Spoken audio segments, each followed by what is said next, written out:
Hello everyone, welcome back to the channel. इस video में देखने वाले हैं जीएफजी का problem of the day which is max distance between same elements. तो ये क्वेश्चन क्या कह रहा है? क्वेश्चन कह रहा है कि आपको एक एरे दी होगी, एरे विथ रिपीटेड एलिमेंट्स, यानी कि ये गारंटी है कि इस एरे में कोई ना कोई ऐसा एक एलिमेंट ज़रूर होगा जो एक से ज़्यादा बार प्रेजेंट हो।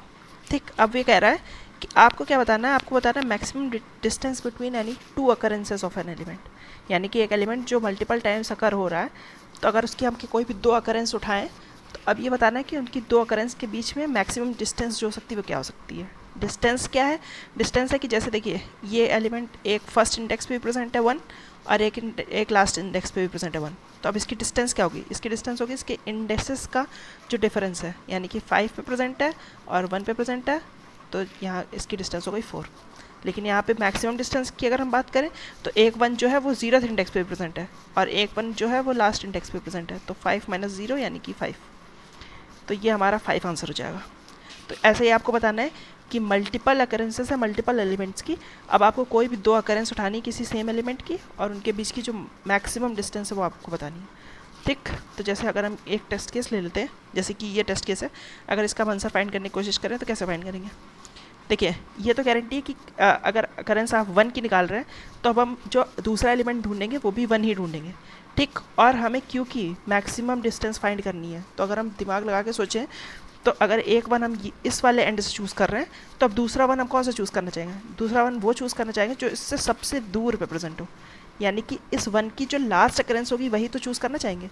क्योंकि देखिए अगर ये अकरेंस चूज़ करते हैं, लेट्स सपोज हमें x मिलती है डिस्टेंस, ठीक, तो अगर हम इसके पहले का कुछ भी चूज़ करते हैं तो फॉर श्योर वो हमें जो भी मिलेगा वो x से छोटा ही मिलेगा, है ना?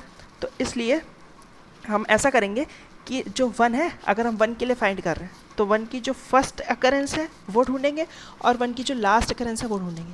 ठीक, लेट्स से फर्स्ट अकरेंस तो 0th इंडेक्स पे थी और लास्ट अकरेंस अगर हम देखें तो किस इंडेक्स पे है? लास्ट अकरेंस है 6th इंडेक्स पे, तो यानी कि 1 के लिए 6 - 0 यानी कि 6 हो गया है आंसर। बट ये फाइनल आंसर तो नहीं है, क्योंकि फाइनल आंसर क्या है? फाइनल आंसर है कि सारे जितने भी सारे एलिमेंट्स हैं उनके लिए जो सेटिस्फाई कर रहा होगा वो हमारा आंसर होगा। ठीक, तो अगर हम 3 के लिए देखें, 3 की फर्स्ट अकरेंस कहाँ पे है? 3 की फर्स्ट अकरेंस है फर्स्ट इंडेक्स पे और 3 की लास्ट अकरेंस कहाँ पे है? 3 की लास्ट अकरेंस है 10th इंडेक्स पे, तो यानी कि 10 - 1 विच इज़ 9। ठीक, तो देखिए अब इसने आपके 1 वाले को बीट कर दिया है, इसलिए हम केवल एक एलिमेंट पे रिलाई नहीं कर सकते, हमें सारे एलिमेंट्स का देख के उसके बाद ही आंसर पे पहुंचना है। ठीक, अब 2 की अकरेंस देखते हैं तो 2 की फर्स्ट अकरेंस है सेकंड इंडेक्स पे और 2 की लास्ट अकरेंस कहाँ पे है? 2 की लास्ट अकरेंस है हमारी 9th इंडेक्स, तो यानी कि 9 - 2 दैट इज़ 7। 1 से तो अच्छा है बट ये 3 से अच्छा नहीं है, तो इसलिए हमारा इसका आंसर हो जाएगा 9, क्योंकि जो ये 3 है अगर हम ये वाला 3 उठाएं और एक हम ये वाला 3 उठाएं तो इन दोनों के बीच की डिस्टेंस जो है वो मैक्सिमम डिस्टेंस है। ठीक, तो अब ये हमें सिंपल सा इसका सॉल्यूशन पता चल चुका है। सॉल्यूशन क्या है? हमें फर्स्ट अकरेंस पता करनी है और हमें लास्ट अकरेंस पता करनी है। ठीक, तो क्या कर सकते हैं हम? या तो एक काम कर सकते हैं कि सिंगल ट्रैवर्सल करें और दो एरे मेंटेन करके चलते हैं। एक एरे में रखेंगे हम कि जो फर्स्ट अकरेंस है हर एक एलिमेंट के सामने फर्स्ट अकरेंस, एरे से अच्छा मैप बना सकते हैं हम, क्योंकि एलिमेंट्स हमारे 10⁻⁹ तक हो सकते हैं। तो एक लेट से मैप बना लिया, ये मैप हमारा स्टोर कर रहा है फर्स्ट अकरेंस।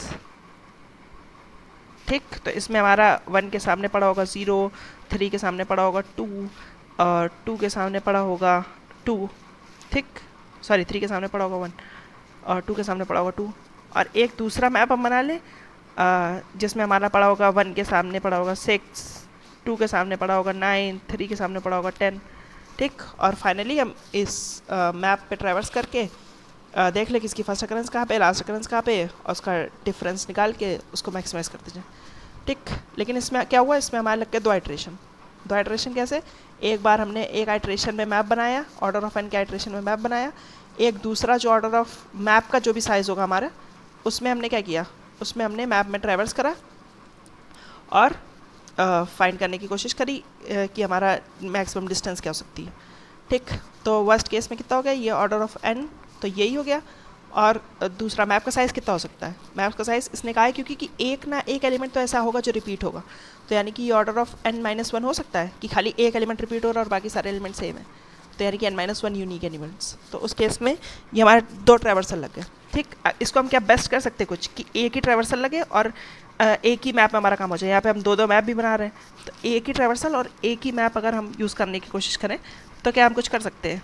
तो लेट्स सी, उसके लिए भी आइडिया बिल्कुल सेम रहेगा। आइडिया ये रहेगा कि हम केवल स्टोर करते हैं कि पहली अकरेंस कहाँ पे है, पहली अकरेंस स्टोर करने की कोशिश करते हैं हम।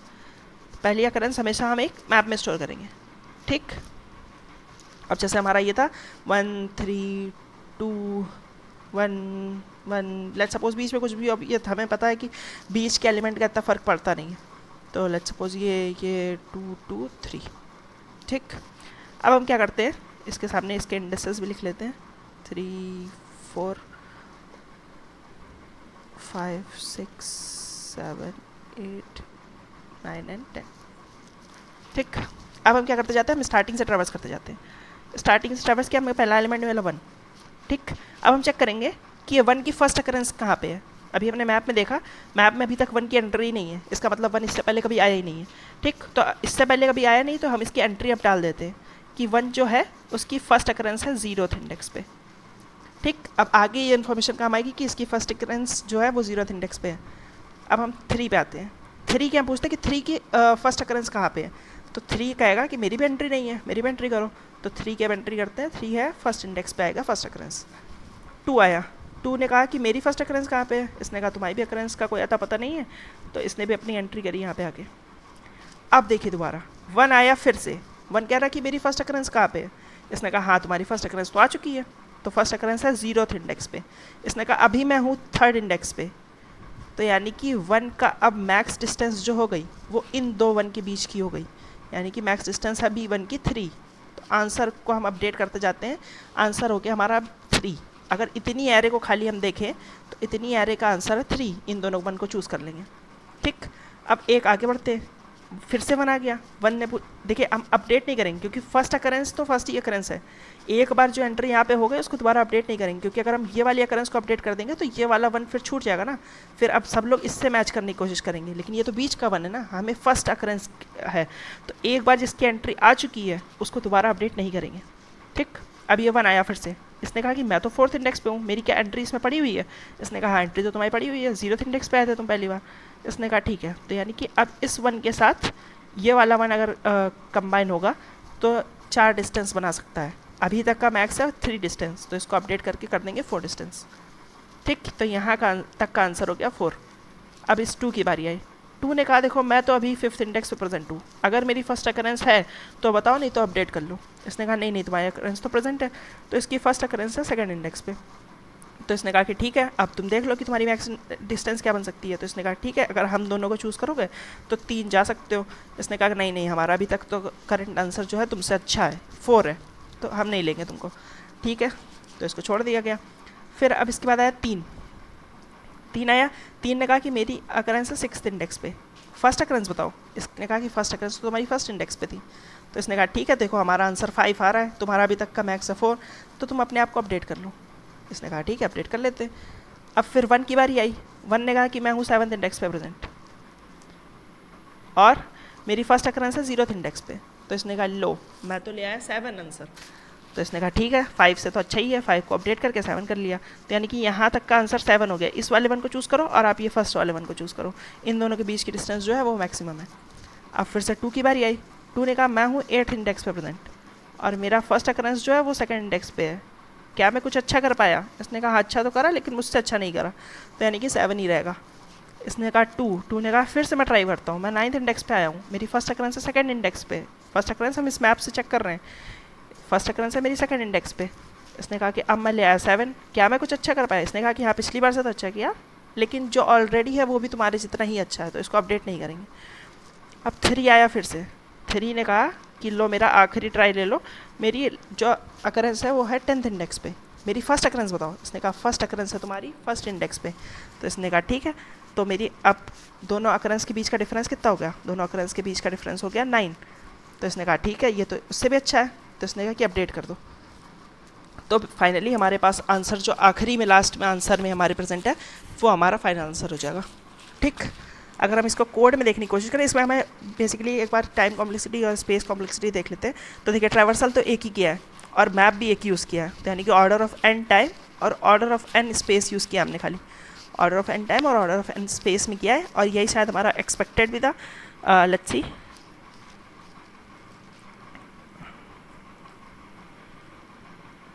तो अगर हम देखें तो ये एक्सपेक्टेड टाइम कॉम्प्लेक्सिटी थी order of n, expected auxiliary space कितना यूज़ करना था, वो भी ऑर्डर ऑफ एन का यूज़ करना था। ठीक, तो एक बार इसको जल्दी से कोड में देख लेते हैं। तो कोड देखिए, हमने एक मैप बना के रखा है, ये अभी स्टार्टिंग में खाली मैप होगा। इसमें क्या स्टोर होगा, इसमें स्टोर होगा हर एक इंसान की फर्स्ट अकरेंस। आंसर स्टार्टिंग में इंटीमेंट से इनिशलाइज कर लिया है, इसी को बार बार सब लोग अपडेट करते जाएंगे। ठीक, अब हमने सब पे ट्रैवर्स करना चालू किया। अब जो भी एलिमेंट मिला हमने चेक किया कि क्या ये मैप में प्रेजेंट है। अगर मैप में प्रेजेंट है तो इसका मतलब क्या है, इसका मतलब है कि उसकी फर्स्ट अकरेंस स्टोर है ऑलरेडी। अगर मैप में प्रेजेंट नहीं है तो इसका मतलब उसकी फर्स्ट अकरेंस स्टोर नहीं है, हमें फर्स्ट अकरेंस अभी स्टोर करनी पड़ेगी। ठीक, तो यहाँ पे हमने देखा कि मैप में प्रेजेंट है। अगर प्रेजेंट है तो क्या कर रहे थे हम, प्रेजेंट है तो हम आंसर को अपने अपडेट कर रहे थे। अपडेट किससे कर रहे थे, इसकी करंट अकरेंस, ith इंडेक्स पे है करंट अकरेंस, और माइनस मैप में स्टोर्ड है फर्स्ट अकरेंस। तो यानी कि current occurrence minus first occurrence को जो भी आंसर आ रहा था उससे हम अपने आंसर को अपडेट कर रहे थे। ठीक, अगर लेकिन हमारे मैप में स्टोर नहीं है, यानी कि फर्स्ट अकरेंस का हमें अता पता नहीं है इसकी, तो हम क्या कर रहे थे, हम अपने मैप को अपडेट कर रहे थे कि लो भाई रख लो अब से कि तुम्हारी फर्स्ट अकरेंस यहाँ पे है, आगे के लोगों के लिए काम आएगी। बस ऐसे ही हम सारे एलिमेंट्स के लिए करेंगे, और लास्ट में फाइनली जो हमारे आंसर में प्रेजेंट होगा वही हमारा फाइनल आंसर होगा, जो कि होगा कि मैक्सिमम डिस्टेंस जो भी किन्हीं दो सेम एलिमेंट्स के बीच में हो सकती है। ठीक, तो उम्मीद करता हूँ कि आपको ये समझ में आया होगा। एक बार वैसे इजी क्वेश्चन है, इजी डिफ़िकल्टी का है। अगर एक बार आप जल्दी से इसको क्विक गो थ्रू करेंगे तो आपको डेफिनेटली समझ में आ जाएगा। तो इसका जो भी कोड है वो मैं डिस्क्रिप्शन में डाल दूँगा, और उम्मीद करता हूँ कि आपको समझ में आया होगा। अगर वीडियो पसंद आया तो लाइक करिएगा, चैनल को सब्सक्राइब कर लीजिएगा। अब मिलते हैं किसी और वीडियो में, तब तक के लिए बाय बाय।